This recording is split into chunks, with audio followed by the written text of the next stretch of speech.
লুঙ্গিতে আগুন লাগলে যেমন খুললেও বিপদ, আবার না খুললেও বিপদ।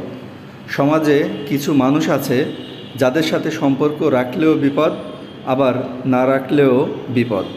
এই কথাটি কিন্তু খুবই ধ্রুব সত্য। ঈশ্বরচন্দ্র বিদ্যাসাগর বলেছেন যে শুধুমাত্র অর্থ উপার্জনের জন্য এমন কিছু মানুষের সাথে গা ঘেঁষাঘেঁষি করে কাজ করতে হয় যাতে করে নিজের স্বাধীনতা, নিজের যে চিন্তা চেতনা সব কিছুর বিরুদ্ধে গিয়ে তাদের সাথে গা ঘেঁষাঘেঁষি করে কাজ করতে হয়। তো এই কারণে এই সমাজে কিছু মানুষ আছে যাদের সাথে সম্পর্ক রাখলে বিপদ, কিন্তু না রাখলেও তো আপনার চলবে না। আপনাকে তো অবশ্যই সামাজিক জীব হিসেবে মানুষের সাথে মিশতেই হবে।